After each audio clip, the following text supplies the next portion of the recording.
Today I'm going to talk about my journey, my path to natural healing, and I will have links to everything that I can in the description box below, and also throughout this video I'll hold up some things and show you, and the things that I don't have, no longer have, that I can't show you, I will try to insert a picture here or over here of the item if I can find it.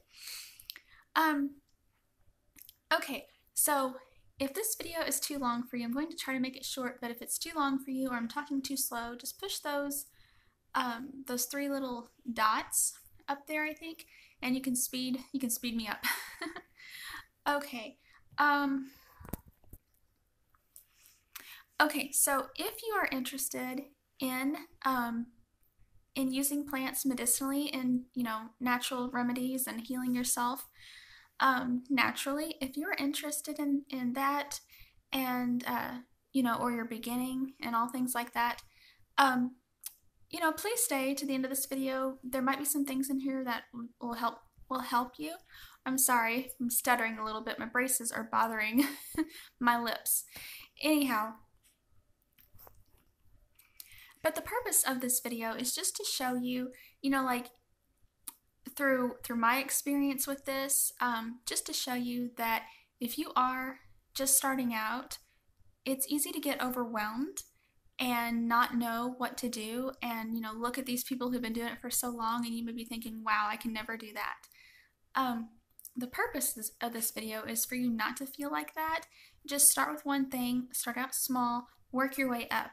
Okay, so I'm not going to go into detail about products I use. I have another video where I did that. And I'm not going to go into detail about, what plants are good for what.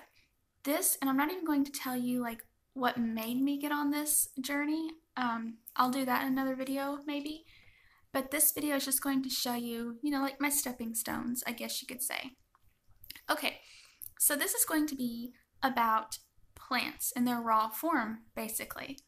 But before I do that, I do want to say that some of you may be wondering, well, why don't you just use essential oils?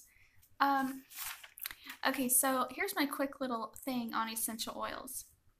First of all, let me see if I can show you my case of essential oils before I get started on that. They're gonna fall over. Okay, so I have a few essential oils, okay? So I had bought 2 essential oils in 2008, and here's my short little story on essential oils. Okay, so I bought 2 essential oils in 2008, and this is right now 2018. I had bought those to use to scent our homemade laundry detergent. Okay, and I do have some notes to try to keep me on track here.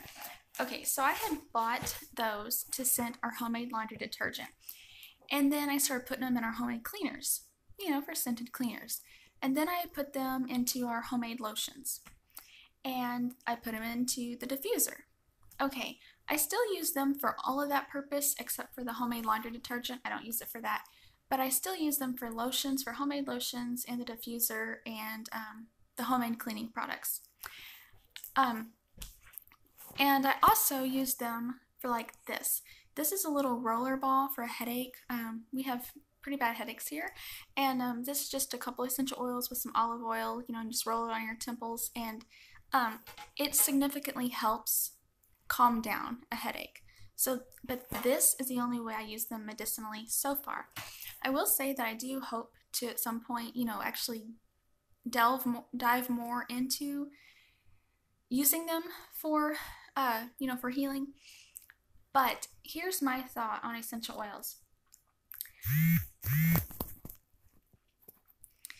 Okay, so my thought on essential oils is that right now it's really easy to get your hands on them. You can go to just about any store, buy them, you can order them from Amazon. They're very easy to get. However, I like to look to the future and things that could possibly happen. So what if, the economy collapses? Do you really think you're going to be able to order them from Amazon or any place? And to actually make your own essential oils, you're going to need hundreds and hundreds and some essential oils need thousands of pounds of the plant in order to make just a little bit of the oil. That's not something that's easily done for just the average home, okay? So because of that, I prefer to spend my time and my energy on, learning more about plants in their raw form. And so that's why I prefer raw plants and, herbal remedies, little concoctions over essential oils. That's just my own thinking. Okay, because, the raw plants, you can grow them, in your garden. You can wild harvest them. They're pretty easy to get. And plus, you can use them in so many different ways. And I just wrote down a few ways that you can use them. So raw plants, herbal plants, you can use them fresh or dried, internally or externally. You can use them in part or whole. You can use them raw or prepared. Some ways to prepare them are by teas, whether it's an infusion or a decoction. You can use them as poultices. Sometimes they're called plasters. You can use them in ointments and salves, as tinctures or extracts, as a powder. You can put them in little capsules if you want to take them in like a capsule form. You can also use them as a fomentation, as a body wash. You can make syrups out of them. You can juice them. You can even, put some in a pot of boiling water and breathe in the vapors. And, there's a few other ways that raw herbs can be prepared as well. So, there's just so many ways they can be used, and they're pretty easy to get. Like I said, growing them or wild harvesting them. So that's why I prefer to spend my time to devote, what time I do have freely for studying more, learning more, and using more of the raw plants instead of essential oils. But like I said, I would like to get more into the essential oils, but I really prefer the raw plants for the reason I said. Okay, so here is my path, and well, before I talk about that, look at the snow. Can you see that?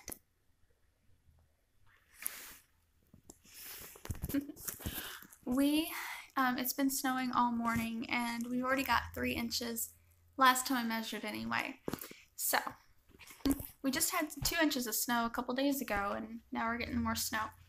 Okay, so here is my story on my path to natural healing. Okay, so I grew up on, over-the-counter medication, and when I was sick, Mom took us to the doctor, so we also grew up on, antibiotics and doctor medicine. As an adult, our medicine cabinet was full of over-the-counter stuff. If we got sick, we went to the doctor. That's just what you did. We did not question it. Okay, well, at some point, I think it was 2008, it could have been 2009, but I think it was in 2008. At some point, things, and I began changing my view of how I saw, over-the-counter medication and the doctor's, prescriptions. I began, just kind of questioning that and changing my view on that.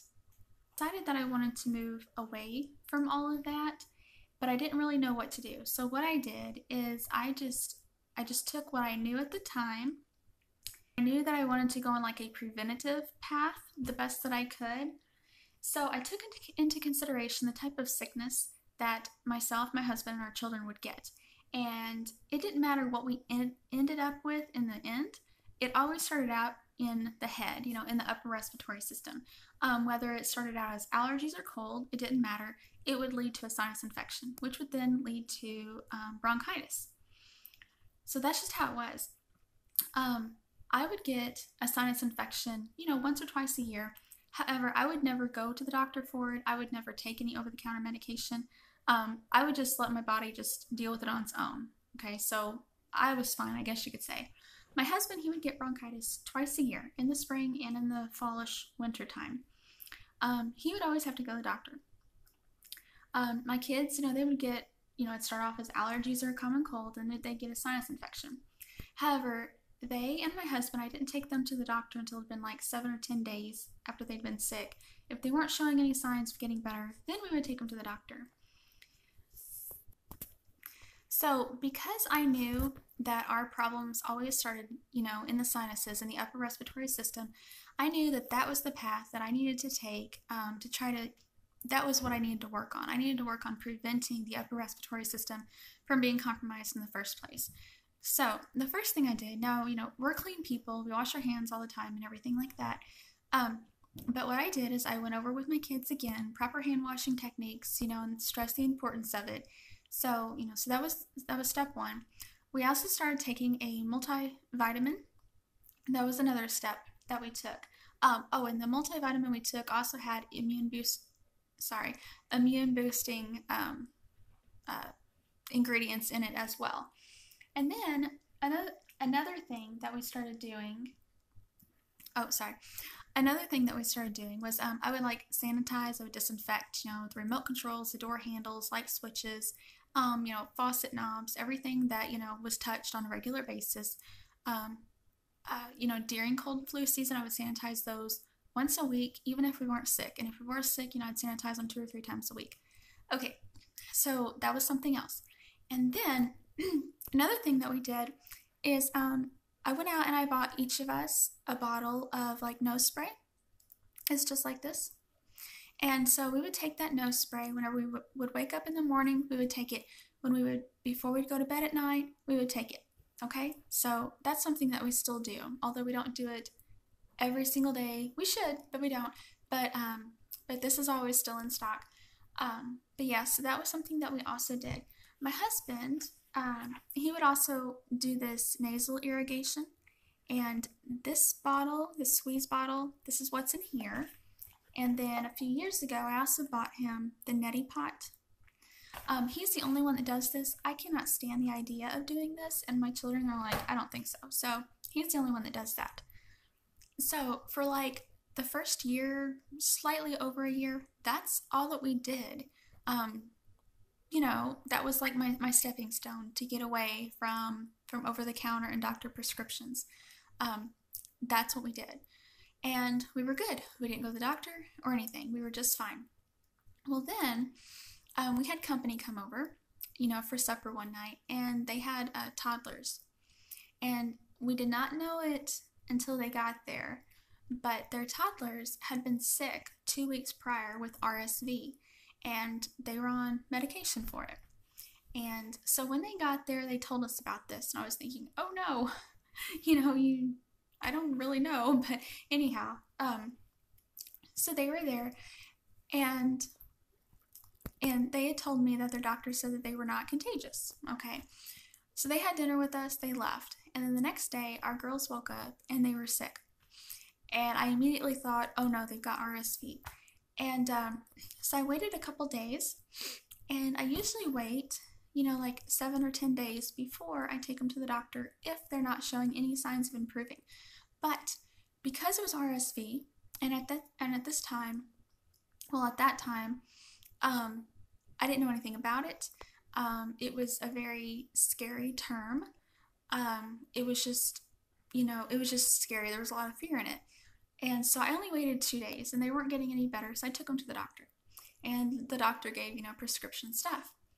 That was the last time my kids have been to the doctor because of sickness, and that was in 2010. So all these years since, these 8 years, they have not been to the doctor for sickness. Instead, I have treated them at home. I have not been to the doctor for sickness in 14 years. My husband has not been to the doctor for sickness in 6 years.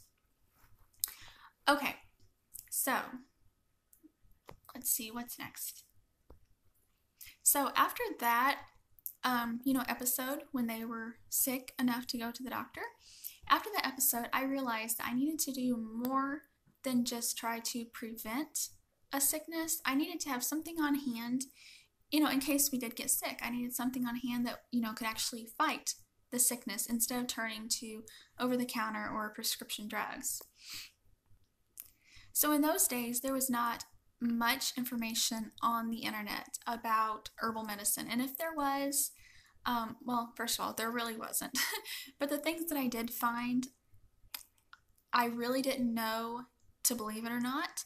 I didn't know, what I could trust, who I could trust, things like that. So I just didn't know.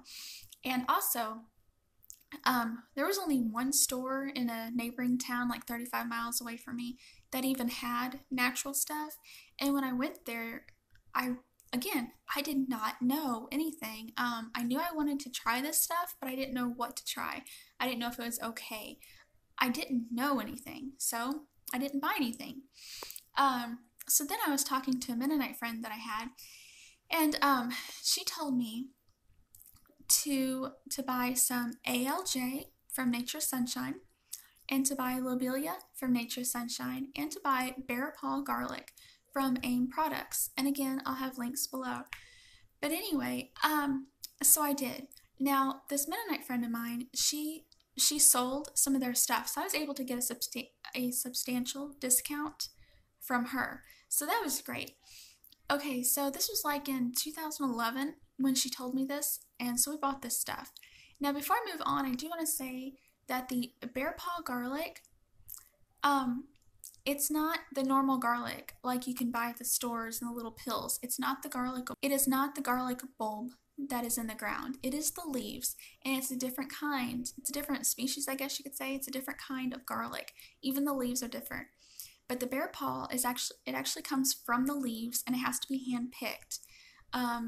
This type of garlic is, I think it's much more potent, much more effective. So you might want to look into that. So that's just something for you to know. There's different kinds. Okay, so like I was saying, in 2011, I had bought this stuff from her, the ALJ, the lobelia, and the bear paw garlic. We used that from 2011 until 2014. Now, the lobelia and the bear paw garlic we are still using. Okay, that hasn't changed. In 2014, I needed more of the bear paw garlic and more of the ALJ. Well, I could not get them from my friend because her and her family, they were on a missions trip to Uganda. So I had to find something else. So I really did not want to pay the full price for those products, so I started looking elsewhere. And so for the garlic, I'm getting the same kind of garlic. Okay, I had to reach for this. I'm getting the same kind of garlic. This is called wild bear's garlic, but it's the same, it's actually the same plant as the AIM products that I was buying from her that was called bear paw garlic. This is just wild bear's garlic. And this is from Arizona Naturals. It's organic. This is significantly cheaper. It is still effective, however, it's not as quickly effective as the AIM, but it's still very effective. So I switched to that. And then to replace the ALJ, what I did is I went to Azure Standard, again, links below, and I started buying this from Azure Standard. This is just elderberry extract. Of course, this is an empty bottle. I'll get to that in a minute. I now make my own. But anyway, this is from Quantum Health. So I was buying that for the allergies, and also Oregon's Wild Harvest Premium Echinacea. I was buying that for the allergies, flu, sinus infection. And then I also was buying traditional medicinals, cold care PM tea for a cold, traditional medicinals, organic echinacea plus with elderberry, anytime we had like a sickness going on. And then also Rhea's anti-plague. Now this was solely for me. I'm the only one that has used this. This is like my 4th bottle of this stuff. If you're pregnant, you can't use this. It has wormwood in it and some other things that you may not be able to have, but mainly wormwood. Anyhow, so this is my 4th bottle of this stuff. The first bottle was insanely awesome. This bottle has been good. The second and third bottle just, the third bottle just didn't, it really wasn't as potent. The second bottle was bad. Like I took the lid off and like steam, kind of, like the fog from like dry ice, that was coming out of it.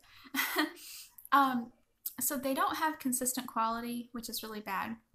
But when it works, it's amazing. Like when you feel something coming on, you just take 1 dose and it is gone. You don't have to take the second dose. It is gone. It's amazing. Anyhow, okay, so that's like what I moved on to, okay, after the ALJ, because the ALJ was mainly used for like allergies. So after that, I moved on to this, okay? Okay, sorry, I keep having to pause it, you know, and reach and get certain things. Okay, so that was the next stepping stone. All right. Well then, oh, one more thing I forgot. So while I was doing those things from Azure Standard, I also decided to wild harvest some mullein leaves. Okay, and we use mullein very successfully to treat allergies. Okay, so that's that. Well then, I really enjoyed wild harvesting that mullein and, you know, cooking it down into a tea for mainly my youngest, because her allergies, seasonal allergies, affect her pretty good. Anyhow, so I actually really enjoyed that. So then I moved on to buying raw plants, raw herbs that are already dried. You know, so this is just echinacea, and I have several different plants. But this is just to show you kind of what it looks like, just an idea. Okay, so then that's where I moved on to next, was the raw plants. I really enjoyed that, and I just started, you know, kind of looking into other raw plants that we may need for other things. You know, so I've used marshmallow, I've used mullein, echinacea, lobelia, elderberry, things like that. And that has just kind of springboarded me into now, now I see what I can wild harvest on my own, you know, out on my own property.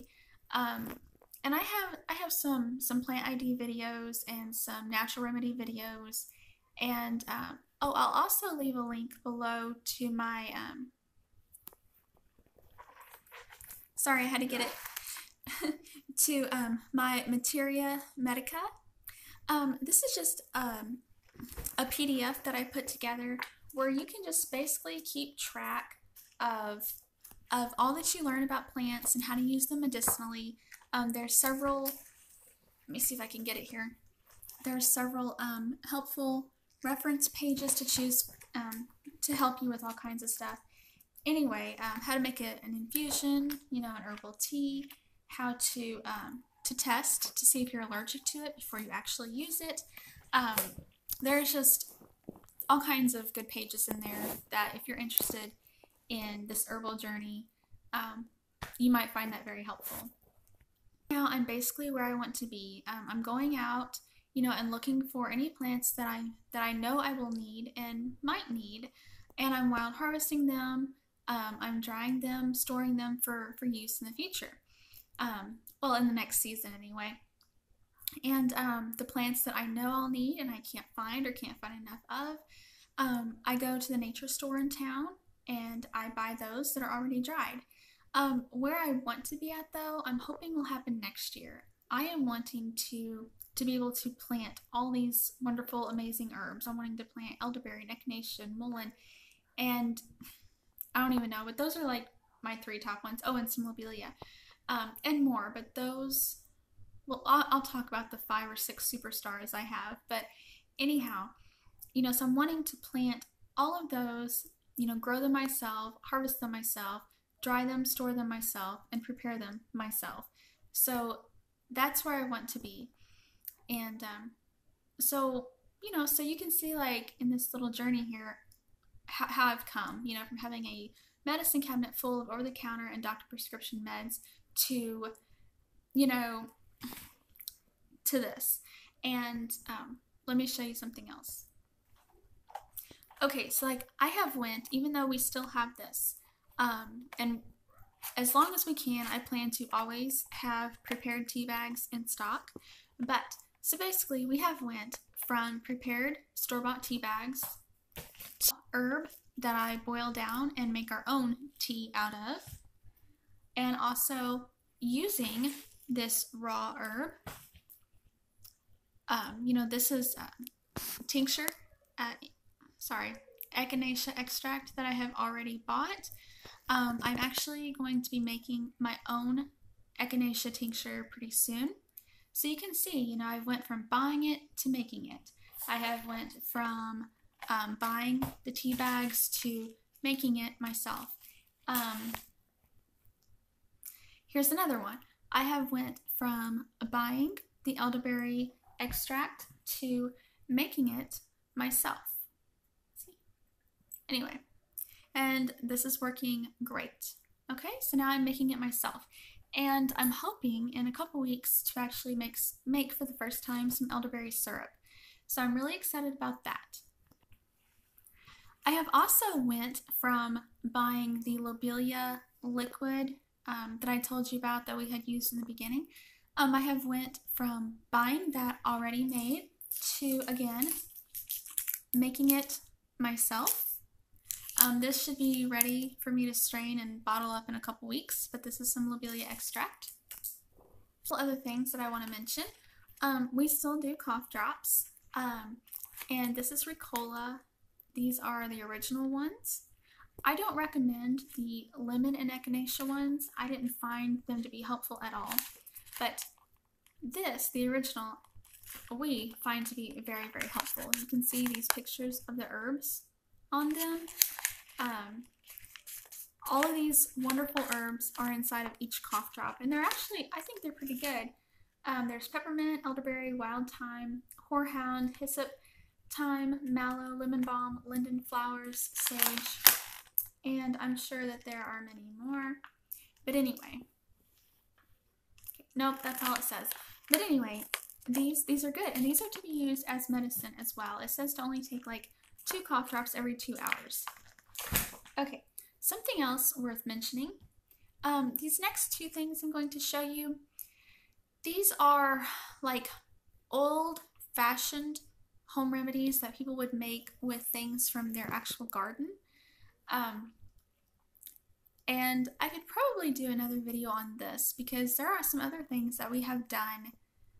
That wasn't something else I should have mentioned. When we very first started, we did some old-fashioned homemade remedies using, you know, your kitchen spices. I forgot all about that until just now. But anyway, these are just a couple things. I made this the other day. This is just some onions with honey. And you can see it's pretty liquidy. And the reason it's liquid actually tastes pretty good. You can also do this with garlic. You can maybe add in some ginger, some turmeric, whatever you want. This helps. It's supposed to help like with the cough, kind of like a cough syrup. You just take it, you know, to help you throughout your day.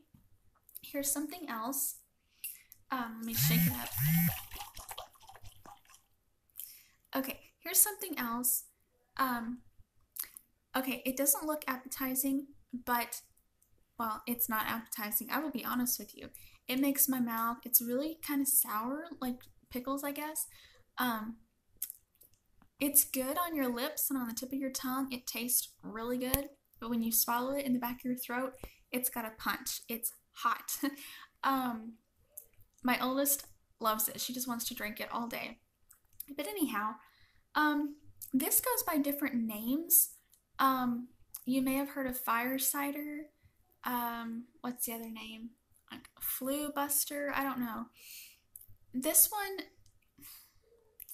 it's kind of like that as far as the base of it, but I have added a handful of additional ingredients to help boost it even more. So I call it a knockout.